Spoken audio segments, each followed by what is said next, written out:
topik Improving the Competence and Professionalism Update of the Indonesia ORL-HNS Specialist yang akan dipandu oleh moderator yaitu Profesor Dr.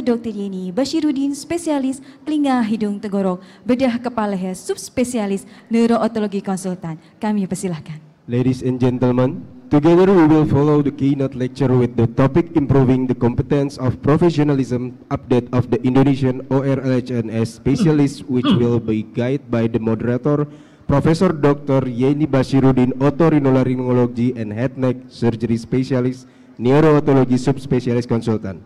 Please welcome Prof. Yeni.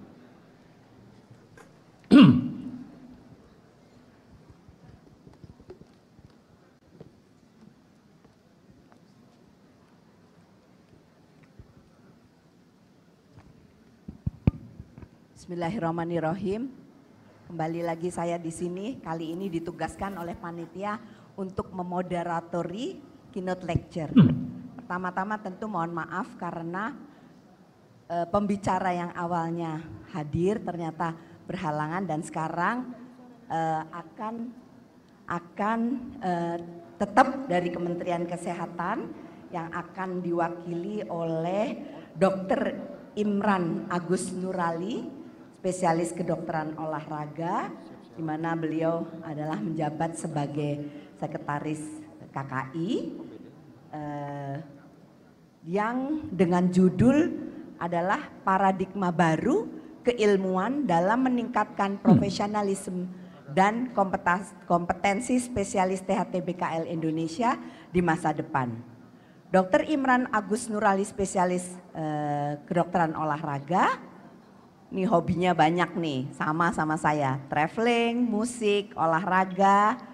Beliau adalah Classifier for Disabled Sport of ASEAN tahun 2003. Kemudian banyak nih ya pekerjaannya, yang terakhir deh ya, Kemenkes Kasubdit Bina Kesehatan Perkotaan dan Olahraga 2010-2013, Kasubdit Kapasitas Kerja Direktorat Kesehatan Kerja dan Olahraga Kemenkes 2013-2015, Direktur Kesehatan Lingkungan di Jenkesmas 2015 sampai 2020, Direktur Promosi Kesehatan dan Pemberdayaan Masyarakat di Jenkesmas 2020 sampai sekarang. Kemudian Sekretaris KKI 2022 sampai sekarang.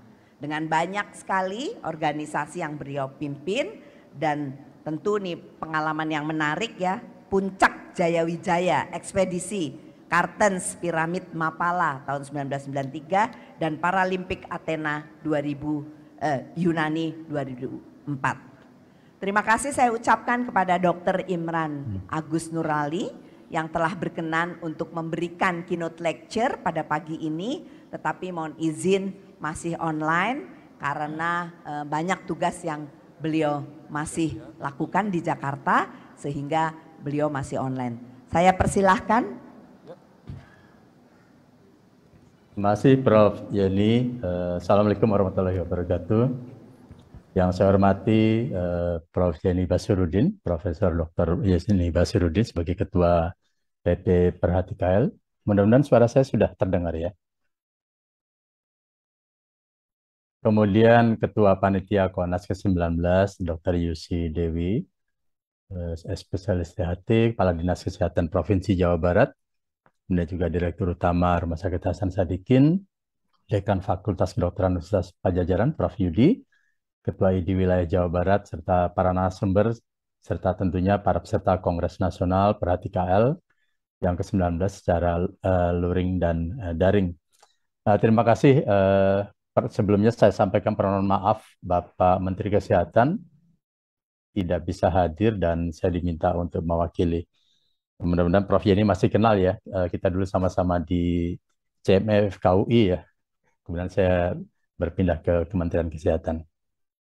Baik, sebelumnya marilah kita sampaikan puji syukur kepada Allah Subhanahu wa Ta'ala sehingga pada hari ini kita masih bisa hadir pada Kongres Nasional Perhati KL.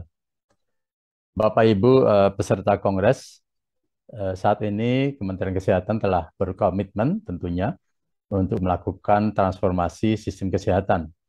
Dan ini ditujukan untuk memajukan masyarakat Indonesia yang sehat dan kuat. Dengan transformasi kesehatan diharapkan semua orang memiliki akses layanan kesehatan yang mudah dan berkualitas, serta dengan biaya yang terjangkau, baik di layanan primer maupun rujukan. Dengan transformasi kesehatan, tentunya kita ingin mewujudkan ketahanan bangsa dalam menghadapi setiap krisis kesehatan. Transformasi kesehatan sendiri ditopang oleh 6 pilar utama, yaitu transformasi layanan primer, transformasi layanan rujukan, transformasi sistem ketahanan kesehatan, kemudian transformasi sistem pembiayaan kesehatan, transformasi SDM kesehatan, serta transformasi teknologi kesehatan. 6 pilar ini telah tercantum dalam rencana strategis Kementerian Kesehatan. Transformasi layanan primer tentunya mencakup upaya promotif preventif yang komprehensif, perluasan jenis antigen, imunisasi, kemudian penguatan kapasitas dan perluasan screening di layanan primer dan peningkatan akses SDM, obat dan kualitas layanan, serta penguatan layanan laboratorium untuk deteksi penyakit maupun faktor risiko yang berdampak pada masyarakat. Sementara transformasi layanan rujukan, yaitu dengan perbaikan mekanisme rujukan dan peningkatan akses dan mutu layanan rumah sakit serta layanan laboratorium kesehatan masyarakat. Sedangkan transformasi sistem ketahanan kesehatan dalam menghadapi kejadian luar biasa atau wabah penyakit atau kedaruratan kesehatan masyarakat melalui kemandirian kefarmasian dan alat kesehatan, penguatan surveillance yang adekuat berbasis komunitas dan laboratorium, serta penguatan sistem pengenanganan bencana dan kedaruratan kesehatan. Transformasi pembiayaan kesehatan untuk menjamin pembiayaan yang selalu tersedia dan transparan, efektif dan efisien, serta berkeadilan. Sedangkan transformasi sumber daya manusia kesehatan dalam rangka menjamin ketersediaan dan pemerataan jumlah, jenis, dan kapasitas SDM kesehatan. Yang terakhir, transformasi teknologi kesehatan mencakup yang pertama adalah integrasi dan pengembangan sistem data kesehatan, kemudian yang kedua integrasi dan pengembangan sistem aplikasi kesehatan, serta yang ketiga yaitu pengembangan ekosistem teknologi kesehatan yang disertai peningkatan tata kelola dan kebijakan kesehatan.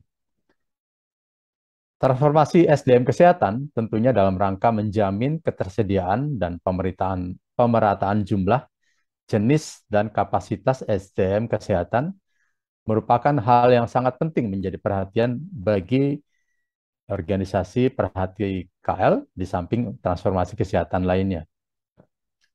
Perhati KL diharapkan peranannya dalam mendukung terutama transformasi SDM kesehatan.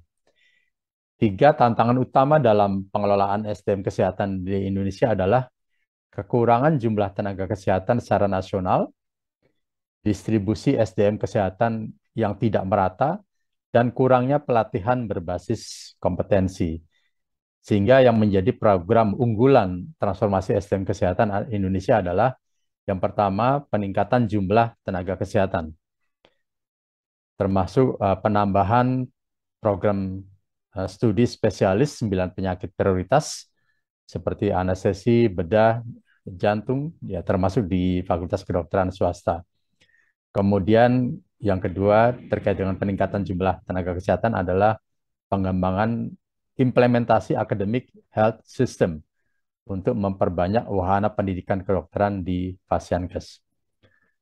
Sementara terkait dengan peningkatan program unggulan transformasi SDM kesehatan, yang kedua adalah pemerataan tenaga kesehatan dan peningkatan mutu tenaga kesehatan. Terdiri dari kemudahan regulasi di diaspora kesehatan WNI lulusan luar negeri untuk mendukung ketersediaan tenaga kesehatan.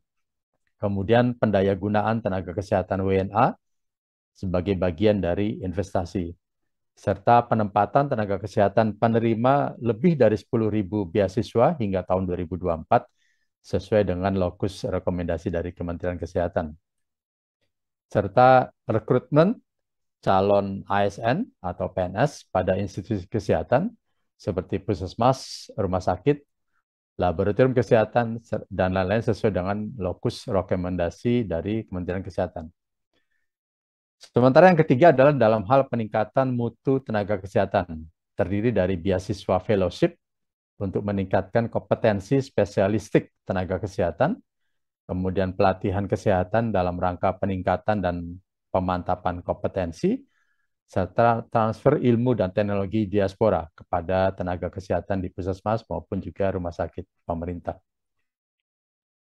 Saat ini Indonesia masih kekurangan jumlah dan pemerataan dokter, terutama dokter spesialis.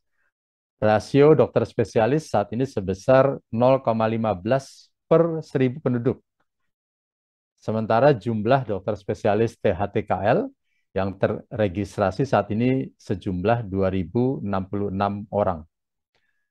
Berdasarkan alamat korespondensi, lebih dari 1.317 orang beralamat di kota-kota di Pulau Jawa, Bali, dan 296 orang diantaranya beralamat di DKI Jakarta, terbanyak dibanding provinsi lainnya. Untuk meningkatkan mutu pelayanan kesehatan dibutuhkan jumlah dokter spesialis THTKL yang memadai jumlahnya, terdistribusi merata sesuai dengan kebutuhan dan dengan kompetensi yang mendalam. Standar kompetensi seorang dokter spesialis THTKL telah ditetapkan dalam Peraturan Konsil Kedokteran Indonesia Nomor 45 Tahun 2016 tentang standar pendidikan profesi dokter spesialis THTKL.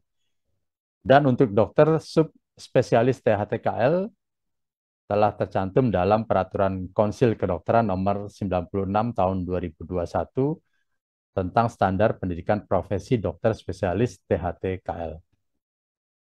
Bapak Ibu yang saya hormati, setiap perguruan tinggi yang menyelenggarakan pendidikan profesi dokter spesialis maupun subspesialis THTKL tentunya harus menerapkan standar pendidikan profesi tersebut sebagai acuan minimal, sehingga mutu kompetensi dokter spesialis maupun subspesialis THTKL di Indonesia tetap terjaga.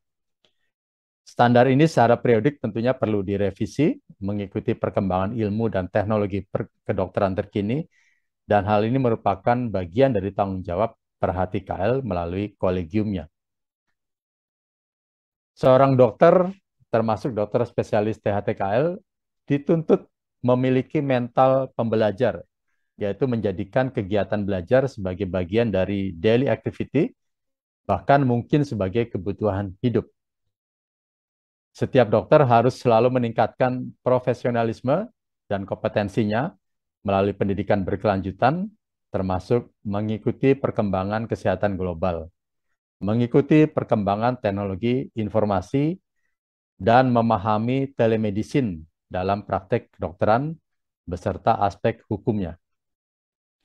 Bapak Ibu peserta Kongres Nasional PerHTKL yang saya hormati, tentunya diharapkan bagi PerHTKL dapat yang pertama adalah berperan dalam mewujudkan transformasi kesehatan, mendukung pemerintah dalam menyelenggarakan pelayanan kesehatan yang merata dan berkualitas bagi seluruh masyarakat Indonesia. Yang kedua, berkontribusi dalam pengembangan pendidikan dokter maupun dokter spesialis THT untuk menghasilkan dokter yang memiliki kompetensi mendalam, mampu bersaing di tingkat global, serta bersedia untuk melayani di seluruh wilayah Indonesia yang membutuhkan. Kemudian yang ketiga adalah meningkatkan peran dokter sebagai profesional medis, agen pembaharu, dan pelaku pembangunan di bidang kesehatan dengan selalu menjaga etik kedokteran dan profesi. Dan yang keempat adalah meningkatkan kekompakan dan kesolidatan dan antara anggota maupun perhimpunan untuk kepentingan bangsa. Demikian saya sampaikan dalam keynote lecture ini. Selamat melaksanakan Kongres Nasional, berbagi ilmu dan berdiskusi, melaksanakan peran dan tugas mulia, meningkatkan kompetensi untuk pelayanan kesehatan yang terbaik bagi masyarakat. Semoga Kongres Nasional ke-19 PerHTKL tahun 2022 ini berguna untuk kemajuan bangsa Indonesia. Terima kasih. Wabillahi taufiq wal hidayah. Wassalamualaikum warahmatullahi wabarakatuh. Terima kasih Dr. Imran Agus Nurali, spesialis kedokteran olahraga. Terima kasih atas semua nasihatnya ini semua PR bersama ya teman-teman untuk kita semua, untuk bagaimana kita berkontribusi kepada negara untuk meningkatkan kualitas pelayanan kita untuk masyarakat. Jadi memang kita harus berperan ya Dr. Imran untuk transformasi kesehatan ini. Jadi PR-nya adalah nih peningkatan jumlah tenaga kesehatan. Tadi mohon koreksi Dok, jumlah spesialis THT bukan 2.000 tapi masih 1.800 sekian.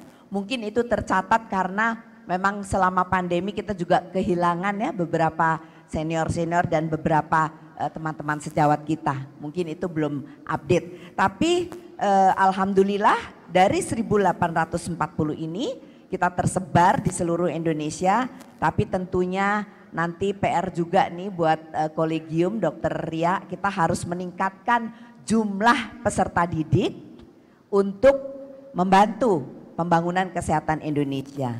Dan lagi jangan lupa teman-teman sekalian, tolong disampaikan teman-teman di cabang bahwa kita mendapat kesempatan beasiswa sejumlah 10.000 ya Dr. Imran ya, 10.000. Jadi semoga teman-teman yang akan mengambil spesialis THT akan lebih banyak karena beasiswanya jangan diambil oleh teman-teman yang lain, tapi kita harus juga kebagian sebagai calon spesialis THT BKL.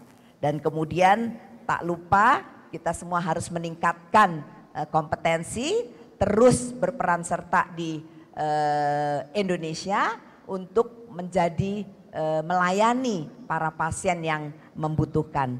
Barangkali demikian Dr. Imran, terima kasih banyak. Semoga dokter selalu sehat dan terima kasih atas kesempatan yang diberikan. Makasih. Assalamualaikum warahmatullahi wabarakatuh. Dengan ini saya kembalikan lagi sesi ini kepada panitia. Demikian panitia, cukup? Baik, terima kasih. Assalamualaikum warahmatullahi wabarakatuh. Apakah akan ada tanya jawab? Panitia? Tidak. Baik. Terima kasih. Sekali lagi mohon maaf lebih kurangnya. Wassalamualaikum warahmatullahi wabarakatuh. Salam. Masih